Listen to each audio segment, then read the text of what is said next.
Yo, what's up everyone? OJ here and welcome to another video. Today, we've got some awesome topics for you guys. Let's go ahead and get right into it. And we are starting off with the leaked August 2018 NPD numbers, and it does seem like the Nintendo Switch barely came out on top over the PlayStation 4. According to the numbers here, the PlayStation 4 sold 197,000 units, while the Nintendo Switch sold 203,000 units. Now, for those who don't know, the NPD charts are the US only charts for tracking hardware and software sales. If you subscribe to the NPD, then that'll get you access to the actual numbers, but there's an NDA or a non-disclosure agreement on releasing those numbers. So they always leak out around this time for the previous month, and it looks like the Nintendo Switch did just scratch out a little bit of a small lead over the PlayStation 4 when it comes to the numbers here. Now, the Xbox One was third with 162,000 units sold,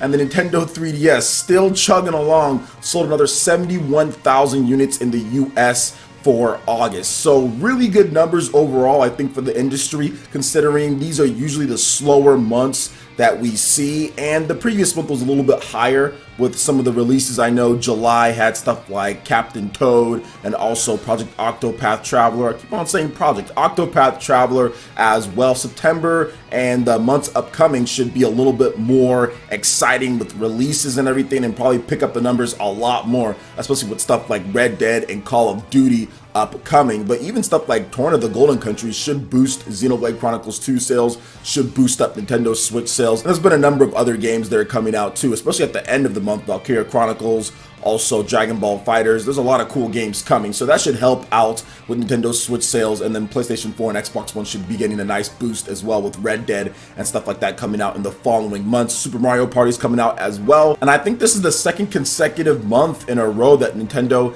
has topped the NPD charts without all of the third-party games and the big stuff that people always say that Nintendo needs in order to do this or to do that. But they're doing quite fine with what they're releasing. I think it's just really because of the Nintendo Switch concept, the hybrid concept, the constant releases, whether it's independent titles, whether it's ports from other systems that came over, or even first-party games or exclusives like Octopath Traveler, Captain Toad, games like that. People just like the concept and people are going to buy it just because it's something different than what's on the market. I think that Nintendo really took a risk with this one here, and obviously it's paid off at this point. We're more than a year and a half in, and Nintendo's still topping the charts. Nintendo's still selling a lot of software as well, and we don't even have the numbers for the NES Classic and the Super Nintendo Classic. I'm pretty sure those did really well too, because those are flying off the shelf and have been pretty much since they've released, right? Anytime that Nintendo puts those systems out, they've been doing very well. We won't get the full numbers actually like from the NPD because nobody can leak that, but these numbers here, this is usually what comes out, and then there'll be like an NPD write-up. So then we'll learn about like the top 20 software, we'll learn about the amount of money made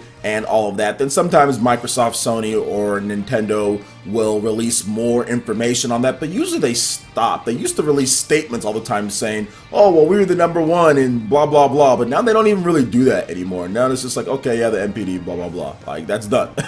You know, now they don't even really say anything, whereas before they kind of used to say something about it or comment on it. Now they don't. They know the numbers, they know what they're selling, and they'll announce it or they'll do what they need to do when they have to do that with the investors and stuff like that. So what do you guys think about the Nintendo Switch topping the NPD for the second month in a row? Let me know your thoughts in the comment section below. All right, and moving into the next topic here, it looks like Suda51 is talking to Marvelous about a potential No More Heroes 1 and No More Heroes 2 releases on the Nintendo Switch. So let's go in and get right into what Suda51 had to say, especially with Travis Strikes Again at No More Heroes launching in early 2019. Here are Suda's full words. Quote, yeah, I'd love to be able to do that, and I'm actually talking with Marvelous to be able to realize that, and he's talking about No More Heroes 1 and 2 on the Nintendo Switch. Since, as you know, Bayonetta got the 1 and 2 compilation, using that as an example, I'd love to be able to do the very same thing. So there you go. Bayonetta 1 and 2 did get the compilation. Suda is right about that. Those are very good games, Bayonetta 1 and 2. But I will say this about No More Heroes 1 and 2. I'm a fan of the series. I do like it. But man, putting those two kind of side by side, not necessarily something that I would put outside of just the example of, yes, releasing it. And yes, it's an action game. Although I will say that Bayonetta is a much better action game. Even when you go back and play it, you play the original Bayonetta 1, it's still very good and better than most games released today. Bayonetta 2, once again, still very good and better than pretty much all the games released today, especially action games or third-party games. I'm not sure if there's many third-party games that have been released that are even better than Bayonetta 2 at this point.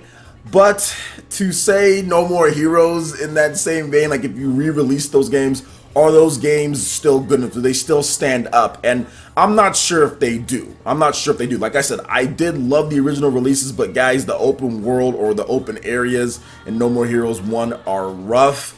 And No More Heroes 2 is definitely a better game with better combat and all that, so I think that one's a little bit better to bring out, but No More Heroes 1 is definitely rough. I would hope that if they were going to re-release those, that they would make some updates, especially to No More Heroes 1. Make a few updates, and I know that'd be kind of harder to do, but they did that with Bayonetta. They actually did update a few different things with Bayonetta 1 and 2 when it came to the frame rate and the gameplay and everything, so I would love to see them make a couple updates to No More Heroes 1 and 2 just to make it a bit smoother and easier to play on the Nintendo Switch, just so it gives people who are new to the franchise the right idea about it. It starts out on a good foot because those games, like I said, can be a bit rough, and if you brought them over in their current shape and people are like, man, this is what No More Heroes is about, it might deter interest in actually getting No More Heroes 3. So I'm hoping that if they do bring it over, that they do a little bit of a cleanup job, just making things a bit smoother and everything, just like Bayonetta 1 and 2 did. Even though those were still really good games released on the Wii U, they still cleaned it up a bit, they still improved the frame rate, they still did some things to make sure it played better even than what it did before. So I'm hoping that if they did that,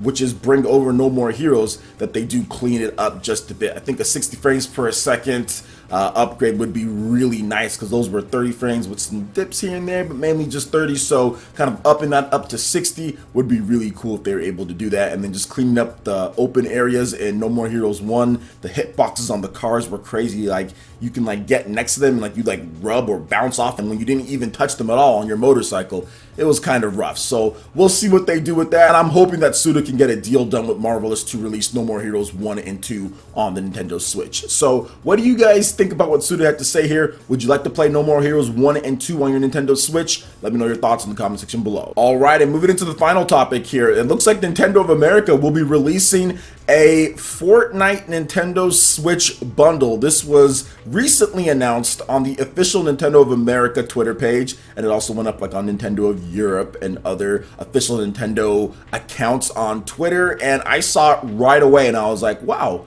a Fortnite Battle Royale bundle. So here's what Nintendo has to say on the matter. It's a bundle royale, a hashtag Nintendo Switch hashtag Fortnite bundle, including special in-game items, and 1,000 V-Bucks will make the jump into stores on October 5th, 2018. And then I clicked on the link, but I didn't see the bundle there. It just goes to a page with a bunch of different bundles, so I'm guessing that they'll add it in soon if it's not already in there. But there you go. There's the Fortnite bundle. Looks very clean. I think Sony had a Fortnite bundle as well, so Nintendo's jumping in on that. And the comments on Twitter are absolutely hilarious. So make sure you guys check out those comments on Twitter and what people have to say here. Fortnite is a very polarizing game. It's a very popular game that many people love. Millions upon millions of people love. But then with all the success, you guys know what that brings. That brings people who are going to hate or who are going to poke fun or whatever the case is. And there are plenty of those people when it comes to Fortnite. But overall, just looking at the Nintendo Switch bundle itself, nothing special about the Switch.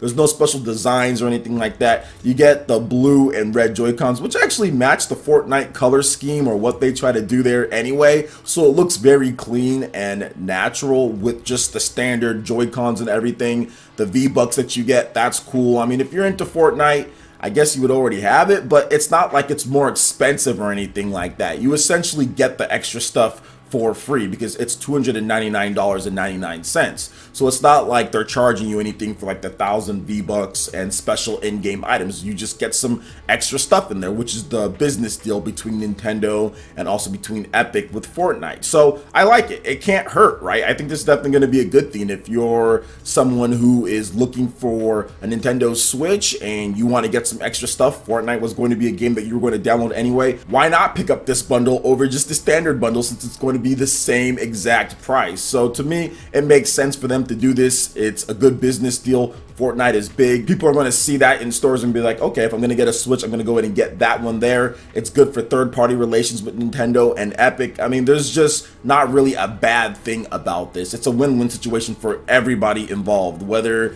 you're a part of Nintendo or whether you're just a normal consumer. If you're buying it for someone else, there's really nothing wrong with this in general. And it gets more publicity for Fortnite, gets more publicity for Nintendo because Fortnite is big. People are going to be covering this just like I am right now. So it works out, guys. It works out for pretty much everyone. So what do you guys think about this Fortnite bundle in addition to everything that we discussed in the video? Let me know your thoughts in the comment section below. All right, Ninja, that wraps it up for this video here. Go ahead and check out the links in the description below. We got Facebook and Twitter. Go ahead and give us a like and a follow on our social media. Really helps us spread the content of PlayerEssence across the internet in addition to YouTube.